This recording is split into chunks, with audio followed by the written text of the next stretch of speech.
네, 아시아학교 시간에 손님 소개를 드렸는데요. 한 분의 손님이 더 오셨습니다. 그래서 여러분들에게 소개를 좀 해드리기 원합니다. 청평, 가평 쪽에 엄소리교회 출석하시는 이현진 집사님 오셨습니다. 집사님 잠깐 일어서서 인사해 주실까요? 오늘 우리 교회에서 귀한 안식에 되시길 간절히 바랍니다. 네, 아름다운 찬양을 준비해준 우리 권천영 전사님께 감사를 드립니다. 저희 가족 중에서 저만 악기를 못해요.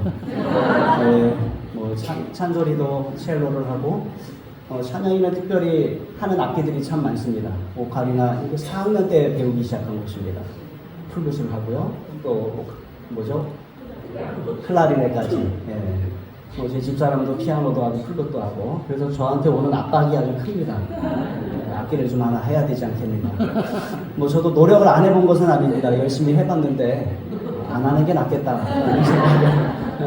그래서 가끔가다 이렇게 악기들을 잘하는 목사님들이나 여러분들 보면 상당히 부럽기도 하고 그렇게 합니다. 그러나 또 하나님의 주신 달란트와 축복이 있다고 다 생각을 합니다. 기도 요청을 좀 드립니다. 우리 김동혁 선생님이 오늘 교회 출석하지 못했는데 원지영 집사님도 함께요. 병원에 급하게 진료를 좀 받으러 가셨습니다. 아마 그 암이 뼈까지 전이된 것이 아닌가 이렇게 걱정을 좀 많이 하고 있습니다. 우리 성도님들께서 기도 많이 해주시고 또 하나님의 치유의 손길이 우리 김동혁 선생님께 잘 임하셔서 잘 회복되시고 또 건강한 모습으로 우리 함께 뵐 수 있도록 기도 많이 해주시기 바랍니다. 건축표와 함께 외치겠습니다. 제가 검은색 글씨, 하얀색 글씨를 여러분 검은색 글씨 외쳐주십시오. 주 안에서 한밤 한뜻 모아 다시 하겠습니다. 주 안에서 한마음 한뜻 모아 하나님께서 우리 성전을 짓도록 허락하셨습니다. 우리가 헌당하시기까지 또 하나님의 축복이 함께 하시길 간절히 바랍니다. 지난 안식일에 세 분이 건축 헌금을 드리셨습니다. 총 152만 원의 헌금을 드려주셨습니다. 하나님께 감사를 드리고 건축 헌금 하신 우리 성도님들께도 하나님의 축복이 함께하기를 간절히 바랍니다. 마가복음 2장 1절로 12절에 있는 말씀 다시 한번 교독하겠습니다. 본문이 좀 깁니다. 그런데 제가 이 성도님들과 함께 성경을 교독하는 시간이 너무나도 좋습니다. 그래서 우리 함께 교독하면서 다시 한번 그 장면을 우리 머릿속에 한번 그려보도록 하겠습니다. 제가 홀수절을 읽고 여러분들 짝수절 읽어주시기 바랍니다. 수일 후에 예수께서 다시 가버나움에 들어가시니 집에 계시다는 소문이 들린지라. 많은 사람이 모여서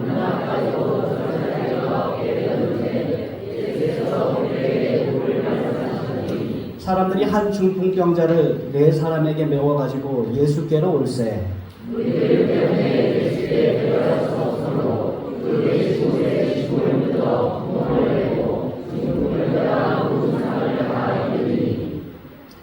예수께서 그들의 믿음을 보시고 중풍병자에게 이르시되 작은 자야 내 제사함을 받았느니라 하시니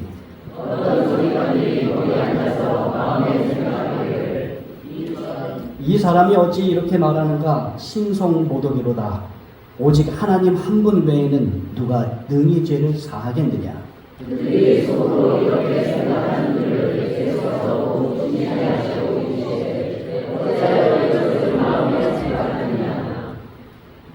입니다. 중풍병자에게 내 죄 사함을 받았느니라 하는 말과 일어나 내 상을 가지고 걸어가라 하는 말 중에서 어느 것이 쉽겠느냐?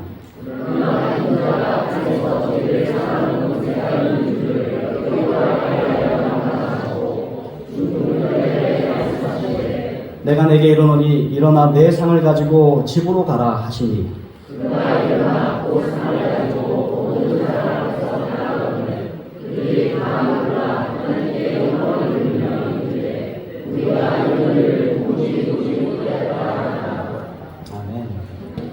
여러분 길거리에 나가서 지나가는 사람을 붙잡고 이렇게 질문을 하면 어떻게 답을 할까요? 그리스도교가 주는 유익이 무엇입니까? 길거리에 지나가는 아무 사람이든 붙잡고 여러분들이 설문조사를 하는 것입니다. 그리스도교가 주는 유익이 무엇입니까? 뭐라고 대답을 할까요? 큰 소리로 말씀해 주십시오. 누가 얘기했는데? 네? 교회가 주는 유익이 무엇입니까? 그리스도교가 주는 유익이 뭐예요? 예? 집사님 소망이라고 말씀해 주셨어요. 예. 또요? 지나가는 사람이라면 없다고 말하는 거예요. 없다. 참 불행할 일입니다. 그렇죠? 교회가 무슨 유익을 주긴 줍니까? 라고 이야기를 하는 사람도 있겠어요. 막 교회가 그리스도인들이 많은 반성을 해야 되는 대목이 아닌가 저도 그렇게 생각을 했습니다. 그러나 분명히 이 교회가 이 사회에 있음으로써 주는 유익들이 있다는 것입니다. 어떠한 유익이 있을까요? 예? 사랑, 봉사, 질서, 예, 교제를 나누는 거. 예, 맞습니다. 이런 대답들이 제가 좀 원하던 대답들에 들어가 있었습니다. 뭐 여러 유익이 있습니다. 먼저 하나님을 믿지 않는 사람이라 할지라도 도덕적 교육을 교회가 잘 시켜줍니다라고 말하는 사람들이 있을 것입니다. 교회 다니는 사람들에게 하나님께서 말씀하시는 것이 뭐예요? 너가 잘 살아라. 악을 행하지 말고 선을 행하며 살아라 라는 말씀을 하고 있습니다. 또 만남과 교제의 유익이 있고 사회 봉사를 교회들이 많이 합니다. 아동센터도 하고 노인복지센터도 하고 고아원도 하고 양로원도 하고 무료 급식도 하고 반찬봉사도 하고 사랑의 집 짓기도 하고 또 교육사업을 합니다. 우리 재림교회 같은 경우에는 상륙 학교들이 아주 유명합니다. 그런 교육사업도 하고 또 건강사업도 합니다. 건강식품 판매도 하고 건강식당도 운영하고 치료사업도 합니다. 병원도 운영하고 요양원도 운영하고 개인적인 평화를 제공합니다. 또 개인적인 행복을 제공합니다. 기쁨을 제공합니다. 소망을 제공합니다. 또 아름다운 건축물도 제공합니다. 이러한 여러 유익들에 대하여 이야기할 것입니다. 그렇게 보면 교회가 참으로 여러 면에서 사람들에게 유익을 제공하고 또 여러 필요들을 채워줍니다. 그런데 여러분, 이러한 질문을 다시 한번 드립니다. 인간의 가장 큰 필요는 무엇입니까? 다시 다른 말로 질문을 드리면 그리스도교가 주는 가장 큰 유익은 무엇입니까? 네. 그리스도교가 주는 가장 큰 유익이 인간의 가장 큰 필요를 채우는 것이어야 할 것입니다. 아직 대답은 안 하셔도 돼요. 답을 알고 계신 분들도 계실 수 있습니다. 그러나 인간의 가장 큰 필요는 무엇인가? 그리스도교가, 기독교가 주는 가장 큰 유익은 무엇인가라는 질문을 가지고 오늘 본문을 좀 한번 살펴보도록 하겠습니다. 본문으로 돌아갑니다. 1절은 이렇게 시작합니다. 수일 후에 예수께서 다시 가버나움에 들어가시니 이렇게 이야기합니다. 앞장인 마가복음 1장을 보면 예수님께서 가버나움에서 많은 병자들을 고치십니다. 먼저 베드로의 장모의 열병을 고쳐주시고 각종 병이 든 사람들을 고쳐주시고 많은 귀신 들린 사람들에게서 귀신을 내쫓아 주시고 한 번은 한 나병 환자 문둥병자에게 손을 내밀어 그에게 대시면서 그를 고쳐주셨어요. 그랬더니 어떻게 되었는가? 1장 45절 말씀을 함께 읽습니다. 시작. 그러나 그 사람이 나가서 이 일을 많이 전파하여 널리 퍼지게 하니 그러므로 예수께서 다시는 드러나게 동네에 들어가지 못하시고 오직 바깥 한적한 곳에 계셨으나 사방에서 사람들이 그에게로 나오더라. 예수님께서 이미 유명하셨는데 이 문둥병자 한 사람을 고치시고 절대로 어디 가서 이야기하지 말아라 했는데 아까 누가 그러셨죠? 김연아 집사님이 이야기하지 말아라 했는데 어떻게 했다고 그러는 거예요? 집에 와서 보니까 모든 친구에게 다 전화를 했다는 것입니다. 문둥병자가 똑같은 일을 했을 것입니다. 그러다 보니까 예수님에 관한 소문이 더 많아졌어요. 그래서 어떻게 되었다고 그래요? 다시는 드러나게 동네에 들어가지 못하실 정도로 수많은 사람들이 예수님께 몰려왔다는 것입니다. 그래서 오직 바깥 한적한 곳에 가서 계셨는데 그곳까지도 사방에서 사람들이 예수님께로 몰려왔다는 것이에요. 그러다가 그래서 한동안 마을에 못 돌아가시다가 2장에 가면 수일 후에 예수께서 다시 어디로 가셨어요? 가버나움에 들어가셨어요. 그랬더니 어떻게 되었는가? 곧 집에 계시다는 소문이 들리기 시작했습니다. 이 집은요, 성경에서 그 집이라고 이야기합니다. 어느 집을 딱 지목해서 이야기하는 것입니다. 살펴봤더니 우리 교회 주석은 이 집이 베드로의 집이었다 이렇게 이야기합니다. 그리고 많은 주석가들이 그 집은 가버나움에 있었다. 있었던 베드로의 집이었다라고 이야기를 해요. 자, 예수님께서 베드로의 집에 계시다는 소문이 들리자 2절에 보니까 많은 사람들이 모여왔습니다. 얼마나 많이 몰려왔는지 뭐라고 얘기해요? 눈앞까지도 들어설 자리가 없게 되었다. 이렇게 얘기해요. 예수님은 집 안에서 뭐 하셨어요? 도를 말씀하셨다. 이렇게 얘기합니다. 여러분, 사람들이 왜 이렇게 예수님께 많이 몰려왔을까요? 예수님께서 그들의 필요를 채워주셨기 때문에 그렇습니다. 예수님께서 그들의 유익이 되셨기 때문에 그래요. 예수님께서 그들의 병을 고쳐주셨습니다. 예수님께서 그들 가운데 많은 사람들에게서 귀신을 내어 쫓아주셨어요. 그리고 그들에게 도를 가르쳐 주셨어요. 도를 말씀해 주셨어요. 앞에서 우리가 나누었던 것처럼 교회가 유익이 되면 사람들이 많이 옵니다. 예수님께서 그들에게 유익이 되니까 사람들이 많이 왔던 것입니다. 그런데 그 동네에 아주 간절한 필요를 가지고 있는 또 다른 한 사람이 있었습니다. 성경은 그 사람을 중풍병자라고 이야기합니다. 한 중풍병자. 중풍병자, 전신이 마비되어서 삶에 속수무책인 사람이에요. 어떤 곳으로부터도 도움을 받을 수 없기 때문에 아주 절망에 빠져서 살아가는 사람입니다. 그런데 그에게 누구의 소문이 들렸어요? 예수님에 관한 소문이 들렸습니다.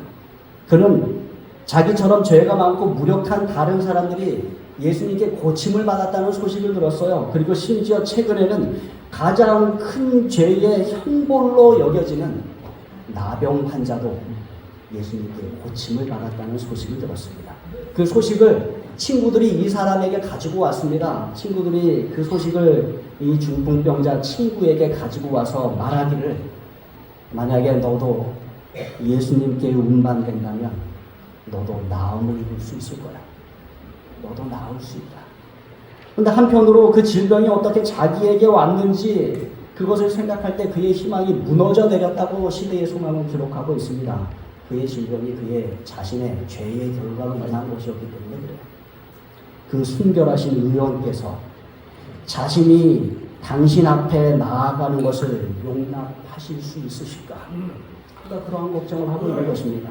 그러면서도 마음속에 어떠한 생각이 계속 드는 거예요. 내가 예수께서 계신 곳에 나아갈 수만 있다면 얼마나 좋을까라는 생각을 하고 있는 것입니다. 이러저러한 생각을 하고 있는데 따지고 보니까 이제는 더 이상 낭비할 시간이 없어요. 몸이 쇠약해질 대로 쇠약해져서 더 악화되는 징조가 보였기 때문에 그렇습니다. 그래서 그는 마침내 친구들에게 자기를 자리에 눕혀서 예수님께 운반해 주기를 간청합니다. 그리고 친구들은 그렇게 해주겠다고 아주 즐겁게 약속을 해요. 이게 시대의 소망에 잘 기록이 되어 있습니다. 그래서 3절에 보면 사람들이 한 중풍병자를 네 사람에게 메워가지고 누구한테로 왔어요? 예수님께로 왔어요. 얼마나 은혜로운 장면이니까 사람들이 아픈 자기의 친구들을 네 사람이서 얼마나 먼 길을 왔는지 모르겠지만 한 귀퉁이씩 네 귀퉁이 붙잡고 자기의 친구를 붙잡고 예수님께 온 것입니다. 그런데 어떻게 되었습니까? 무리들 때문에 예수님께 데려갈 수 없어요. 분명히 가까이 계신데 데려갈 수 없어요. 이게 얼마나 안타까운 상황입니다. 포기해야 할까요? 이들이 어떻게 했습니까? 네, 그 계신 곳에 지붕을 뜯어 구멍을 내고 중풍병자가 누운 상을 달아내렸어요. 여러분, 제가 이 장면을 묵상하면서 우리 교회가 이렇게 되었으면 좋겠다라는 상상을 하게 되었어요. 우리 교회가 수많은 사람들로 가득 차서 이제 교회에 들어오기 위해서 어디를 뜯는 거예요? 이 지붕을 뜯는 거예요. 그렇게 지붕을 뜯고라도 이 하나님의 성전에 오는 이 수많은 사람들로 가득 찼으면 좋겠다라는 소망을 가지게 되었어요.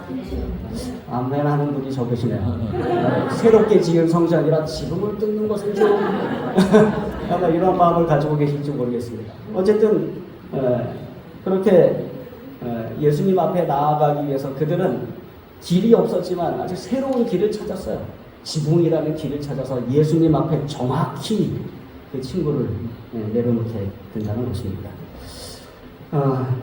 이 친구가 친구들의 믿음과 자신의 믿음 때문에 예수님 앞에 자리하게 되었어요. 5절에 이야기합니다. 예수께서 그들의 뭘 보시고? 믿음을 보시고 중풍병자에게 말씀하십니다. 작은 자야.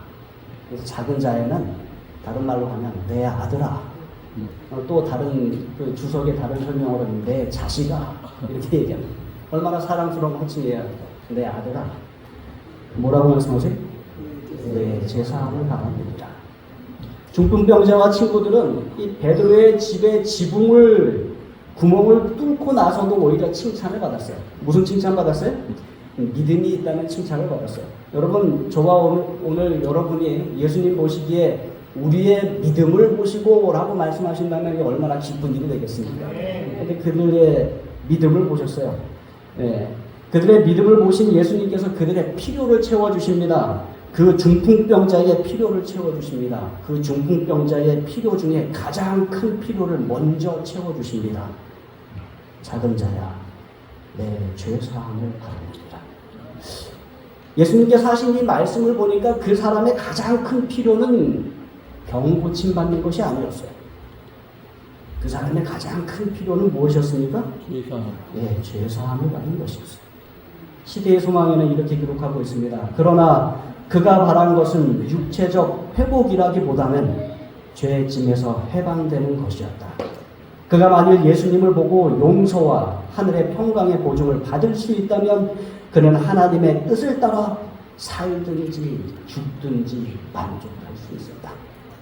뭐만 있다면요?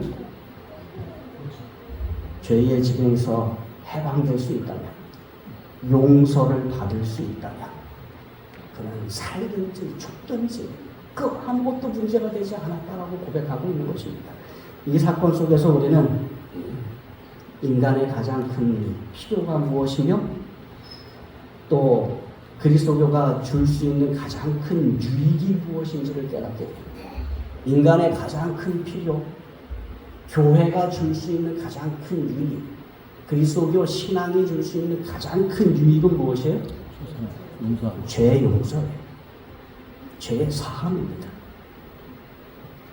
인간은 죄의 용서가 가장 필요해요. 아멘. 교회가 가장 줄 수 있는 가장 좋은 것은 죄의 용서의 기별임을 여러분 기억하시기 바랍니다. 왜 그런가? 왜 인간의 가장 큰 필요가 죄의 용서이고 죄의 사함이고 왜 그리스도가 주는 가장 큰 유익이 죄의 용서이며 죄의 사함인가? 요한복음 8장 21절과 24절을 읽겠습니다. 제가 21절, 여러분 24절 읽어주십시오. 다시 이르시되 내가 가리니 너희가 나를 찾다가 너희 죄 가운데서 죽겠고 내가 가는 곳에는 너희가 오지 못하리라. 너희가 너희 죄 가운데서 우리가 가느니라. 너희가 만일 내가 이르지 않으면 너희 죄 가운데서 이 두 구절 가운데서 예수님께서 세 번이나 반복해서 말씀하십니다. 너희가 뭐라고요? 네, 죄 가운데서 죽겠고라고 말씀하세요. 또 말씀하십니다. 내가 너희에게 말하기를 너희가 너희 죄 가운데서 죽으리라. 너희가 만일 내가 그인 줄 믿지 아니하면 너희가 죄 가운데서 죽으리라. 만일 우리가 예수 그리스도를 믿지 않는다면 우리가 죄 가운데서 죽는다는 것입니다. 무엇이 우리를 천국에 가지 못하게 하고 동시에 우리를 영원한 형벌, 영원한 죽음으로 내모는가? 무엇이 우리를 영원한 형벌과 영원한 죽음으로 내뭅니까? 죄요? 아닙니다. 우리의 죄가 아니에요. 좀 더 정확하게 말씀드리면 용서받지 못한 죄. 만약에 죄가 우리를 다 형벌로 내몬다 하면 우리 가운데 구원받을 수 있는 사람은 아무도 없어요. 우리는 다 죄를 짓습니다. 과거에도 죄를 지었고 지금 이 순간도 죄를 짓고 우리는 계속해서 죄를 짓습니다. 우리의 행동으로 죄를 짓고 우리의 말로 죄를 짓고 우리의 생각으로 말을 짓고 죄를 짓고 알고 죄를 짓고 모르는 사이에도 죄를 짓고 그러나 그러한 죄 때문에 천국에 가지 못한다면 우리는 다 멸망하게 되는 것입니다. 그런데 천국에 가지 못하는 이유는 죄 때문이 아니라 어떠한 죄 때문이라고요? 용서받지 못해. 용서받지 못하는 죄. 따라서 그리스도교가 이 세상에 줄 수 있는 가장 큰 유익은 무엇입니까? 예수 그리스도를 통한 죄의 용서. 왜 그런가? 인간의 가장 큰 필요가 죄의 용서이기 때문에 그렇습니다. 죄의 용서를 받아야 영원한 형벌을 피할 수 있고 천국에 갈 수 있기 때문에. 그래서 여러분, 성경은 죄를 용서한다는 기별로 아주 가득 차 있어요. 왜냐하면 하나님은 모든 사람을 구원하셔서 천국에 같이 데려가기를 소망하고 계시기 때문에 그렇습니다. 그래서 한 번만 말씀하신 것이 아니라 하나님은 아주 여러 번 죄를 용서한다라고 말씀하십니다. 그 중에 몇 구절들 저희가 함께 읽도록 하겠습니다. 사도행전 13장 38절로 39절이에요. 38절 제가 있습니다. 여러분 39절 읽어주십시오. 그러므로 형제들아, 너희가 알 것은 이 사람을 힘입어 제사함을 너희에게 전하는 이것이며,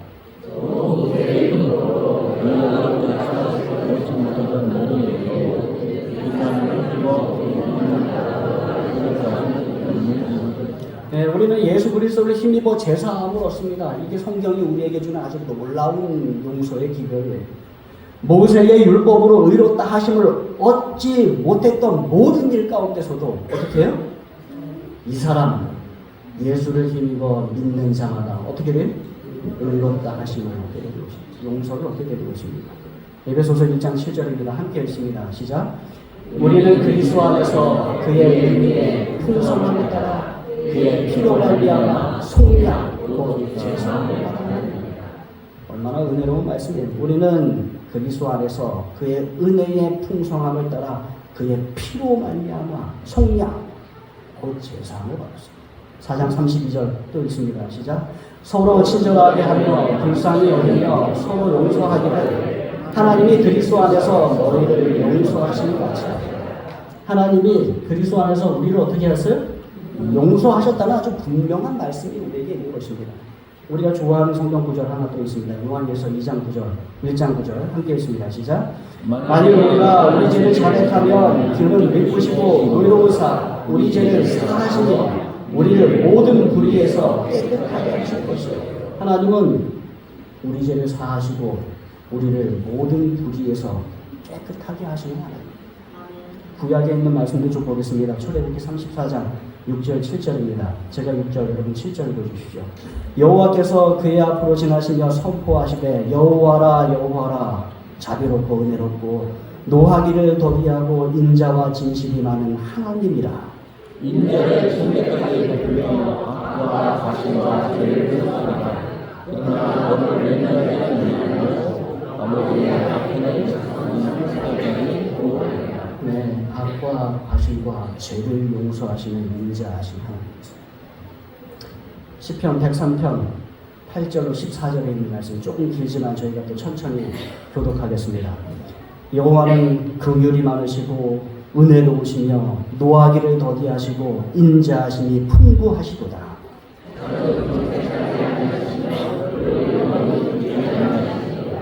우리의 죄를 따라 우리를 처벌하지는 아니하시며 우리의 죄악을 따라 우리에게 그대로 갚지는 아니하셨으니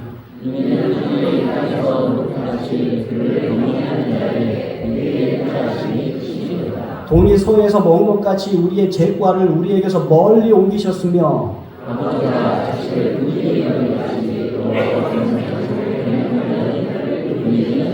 14절 함께 했습니다. 시작. 이는 그가 우리의 체질을 아시며 우리가 단지 먼지뿐임을 기억하시고. 참 하나님 은혜로우신 분이에요. 우리 죄를 다 용서하시고 우리의 죄과를 동에서 서로 옮기시는 분이에요. 이사야 38장 17절의 말씀 함께 있습니다. 시작. 보옵소서 내게 큰 고통을 더하신 것은 내게 평안을 주려 하십니다. 주께서 내 영혼을 사랑하사 멸망의 구렁이에서 건지셨고 내 모든 죄를 주의 목 위에 얹으셨습니다. 네, 하나님 참 은혜로운 분이에요. 주께서 내 영혼을 사랑하셔서 어디에서 건지셨어요? 멸망의 구덩이에서 건지셨습니다. 그리고 참 놀라운 말씀이 이어서 나오는데 내 모든 죄를 어떻게 하셨대요? 주의 등 뒤로 던져버리셨대요. 더 이상 보지 않겠다는 것입니다. 더 이상 기억하지 않으시겠다는 것입니다. 따라서 기독교의 가장 중요한 기별은 죄의 용서예요. 모든 사람에게 가장 필요한 기별은 죄의 용서의 기별. 아멘. 따라서 어느 누가 자신의 죄의 절망 가운데서 내가 용서받을 수 있습니까? 라고 질문한다면 우리는 어떻게 대답해야 돼요? 네, 당신은 용서받을 수 있습니다. 당신은 하나님의 사랑으로 용서받을 수 있고 그리스도의 십자가의 은혜로 용서받을 수 있습니다. 라고 우리가 대답할 수 있는 것입니다. 아멘. 그래서 앞서 읽은 말씀들과 더 많은 성경의 말씀들로 우리는 아주 강력하게 주장을 해야 돼요. 당신은 그리스도 안에서 용서받을 수 있고 하나님은 모든 불의에서 당신을 깨끗하게 하실 수 있습니다. 정말로 은혜롭고 관대하고 놀라운 기별. 그런데 이것이 참되고 살아계신 하나님의 기별이고 기독교 복음의 본질이에요. 당신은 용서받을 수 있습니다. 당신의 죄를 용서받을 수 있는 유일한 길은 이것이며 영원한 죽음이라는 영원한 형벌을 벗어나 천국에 갈 수 있는 길도 이 길이 유일합니다. 그래서 사실 교회는 이 땅에 다른 모든 사업 다 하나도 하지 않아도 됩니다. 교육 사업, 의료 사업, 또 그 외에 기타 사회봉사 사업 여러분들이 다 하지 않아도 돼요. 오직 하나의 기별만 잘 전해도 여러분은 하나님께서 우리에게 주신 사명을 잘 감당하는 것입니다. 무슨 기별을 전하셔야 돼요? 용서의 길. 당신은 용서받을 수 있습니다. 그렇다고 제가 뭐 사업하지 말자는 얘기는 아닙니다. 이렇게 이야기하면 권 목사님은 가서 어떤 사업하지 말라고 그렇지 않습니다. 우리가 그런 사업들을 하는 가장 큰 목표가 뭐예요? 그 기별을 전하기 위함입니다. 당신은 용서받을 수 있습니다. 그런데 여기 공의에 관한 문제가 제기돼요. 하나님은 공의의 하나님이신데 어떻게 죄인을 용서할 수 있습니까? 라는 질문을 우리가 받을 수 있습니다. 잠언 17장 15절에도 이렇게 말씀합니다. 함께 읽겠습니다. 시작. 악인을 의롭다 하고 의인을 악하다 하는 이 두 사람은 어떻게 의인을 안 됩니다. 하나님은 뭘 싫어하세요? 악인을 의롭다 하시는 걸 싫어하십니다. 또 하나님 뭘 싫어하시는가? 의인을 악하다 하는 것 하나님 싫어하십니다. 그런데 하나님 지금 뭐 하고 계신 거예요? 악인을 의롭다고 하고 계시는 거예요. 너 구원받을 수 있다. 너 용서받을 수 있다. 네, 악인을 의롭다고 말씀하고 계시는 것입니다. 자, 어떻게 하나님께서 이 죄를 용서하시는 동시에 이 공의의 문제를 해결할 수 있는가? 하나님께서 어떻게 그 문제를 해결하셨습니까? 네, 고린도후서 5장 21절입니다. 함께 읽습니다. 시작. 하나님이 죄를 알지도 못하신 이를 우리를 대신하여 죄로 삼으신 것은 우리로 하여금 그 안에서 하나님은 이 문제를 이렇게 해결하셨어요. 공의를 위해서 죄는 벌하셔야 됩니다. 그런데 죄인인 우리를 벌하신 것이 아니라 누구를 벌하셨어요? 당신의 아들을 벌하셨어요. 죄가 하나도 없는 그분을 벌하시고 그분의 그 벌 받으신 상황 가운데서 우리를 구원하시는 그러한 모습을 하나님은 보여주신 것입니다. 그래서 예수님은 이 땅에서 죄를 사하는 권세를 가지시게 됩니다. 네. 죄가 없으신 당신께서 이 세상의 모든 죄를 지고 십자가 위에서 단번에 돌아가심으로 누구든지 그를 믿으면 그의 모든 죄가 사해지는 권세를 예수님께서 받으십니다. 그걸 어떻게 증명할 것인가? 예수님께 죄를 사하는 권세가 있다는 것을 어떻게 증명할 것인가? 당신께 그러한 능력과 권세가 있다는 것을 어떻게 증명해야 되는가? 본문의 말씀으로 좀 돌아가 보겠습니다. 5절입니다. 예수께서 그들의 믿음을 보시고 중풍병자에게 이르시되 작은 자야 내 죄 사함을 받았느니라. 아주 은혜로운 말씀인데 그 말씀을 듣고 어떤 서기관들이 거기에 앉아서 마음의 생각을 합니다. 혼자가 아니에요. 여러 서기관들이 근처의 마을에서 예수를 감시하기 위해서 왔습니다. 율법사도 오고 바리새인도 오고. 그래서 예수가 무슨 말을 하나 책잡기 위해서 거기 왔습니다. 그런데 딱 하나 잡혔어요. 뭐예요? 작은 자야 내 죄사함을 받았느니라. 속으로 생각하기 시작합니다. 이 사람이 어찌 이렇게 말하는가? 뭐다? 신성이 모독이다. 오직 하나님 한 분 외에는 누가 능히 죄를 사하겠는가? 여러분 맞는 말씀입니까? 네, 오직 하나님 한 분 외에는 죄를 사할 수 있는 그 누군가 아무도 없어요. 그런데 예수님은 하나님이시죠. 예수님은 죄를 사할 수 있는 권세를 가지고 계시죠. 그런데 누가 몰라요? 이 서기관들이 몰라요. 네, 서기관들이 모르고 있습니다. 네, 한 사람도 아니고 여러 사람이 이걸 모르고 있어요. 그 예수님은 그들이 생각하는 바를 또 다 아셨습니다. 그래서 예수님께서 이렇게 말씀하십니다. 8절에 보면 그들이 속으로 생각하는 줄 아시고 예수께서 곧 중심에 이르시되 어찌하여 이것을 마음에 생각하느냐 라는 질문을 그들에게 던진 다음에 뭐라고 말씀하세요? 중풍병자에게 내 제사함을 받았느니라 하는 말과 일어나 내 상을 가지고 걸어가라 하는 말 중에 어느 것이 쉽겠느냐라고 물어보십니다. 여러분 어느 것이 쉽습니까?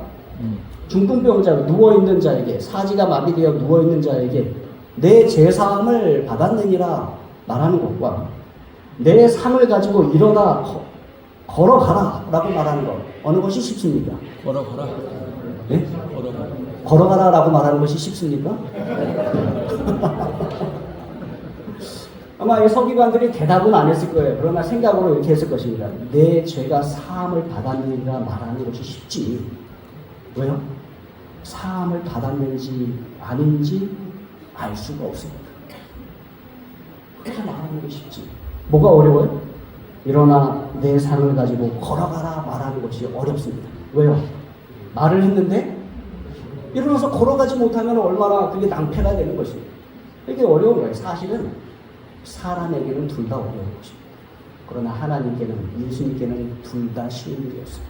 그런데 서기관들이 그렇게 하니까 예수님은 그들의 생각까지도 다 아신 다음에 뭐라고 말씀하세요? 그러나 인자가 땅에서 뭐 하는 권세? 네, 죄를 사하는 권세가 있는 줄을 너희로 알게 하려 하노라. 그러시면서 어떻게 하는 거예요? 중풍병자에게 말씀하시되 내가 내게 이르노니 일어나 내 상을 가지고 집으로 가라.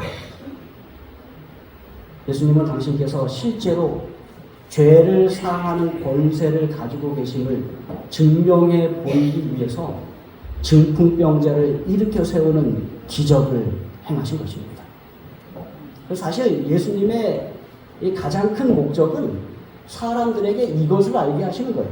무엇인가 하면 예수님께 죄를 사하는 권세가 있다는 것을 알리는 것이 가장 큰 목표인 것입니다. 아멘. 그래서 예수님의 목표는 사람을 치유하는 것이 아니에요. 예수님의 목표는 사람들에게서 귀신을 쫓아내는 것이 아닙니다. 예수님의 목표는 그분이 죄를 용서하신다는 그 권세가 있다는 것을 사람들로 알게 하시기 원하셨던 것입니다. 그 일을 위해 예수님은 오직 하나님만이 하실 수 있는 일들을 자꾸 행하십니다. 병자를 고치시고 귀신을 쫓아내시고 파도를 잠잠케 하시고 바람을 잠잠케 하시고 그 모든 기적은 그분의 신성을 나타내어서 사람들이 그분이 하나님께 속한 죄를 사하는 권세를 가졌다는 것을 이해시키기 위해서 그러한 모든 일들을 행하는 것입니다. 그러니까 예수님의 이적은 계속해서 행하는 이적은 예수님께서 죄를 사하는 권세 가지신 하나님이심을 증명하는 이적들이었어요. 그래서 병자를 일으켜 세우시고 또 먹을 것도 먹이시고 물 위를 걸으시고 파도를 잠잠케 하시고 바람을 잠잠케 하시고 예수님은 권능의 하나님이심을 그래서 어떠한 것을 가지고 계신 죄를 용서하는 죄를 사하는 권세를 가지고 계신 하나님이심을 그들이 알게 하기를 원하셨던 것입니다. 서기관들의 말이요. 오직 하나님 한 분 외에는 누가 죄를 사할 수 있느냐. 예수님이 하나님 되시는 계속해서 나타내고 있는 것입니다. 사랑하는 성도 여러분, 우리 교회가 하는 모든 사업을 통하여 이 지점에 도달해야 합니다. 그렇지 않으면 우리가 아무리 많은 훌륭한 사업을 한다 할지라도 그 모든 것이 다 헛것이 될 것입니다. 우리 교회의 일은 일종의 도덕운동이 아니에요. 우리 교회의 일은 일종의 자선운동이 아닙니다. 우리 교회의 일은 일종의 교육 운동이 아니에요. 우리 교회의 일은 용서에 관한 것임을 기억하십시오.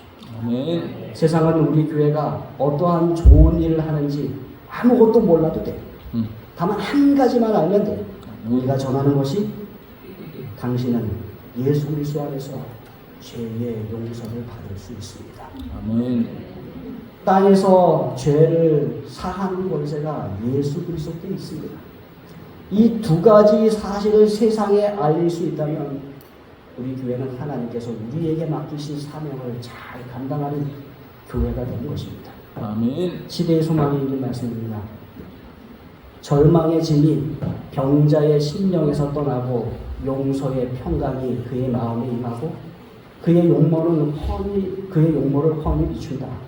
육체적 고통이 사라지고 온 몸은 변화된다. 어찌할 수 없던 중풍병자가 마음을 읽는다. 죄인이 용서를 받는다. 아멘. 우리 교회를 통하여 이곳에 수많은 영혼들이 이러한 경험을 하게 되기를 간절히 바랍니다. 아멘. 당신은 예수 그리스도 안에서 죄의 용서를 받을 수 있습니다. 아멘.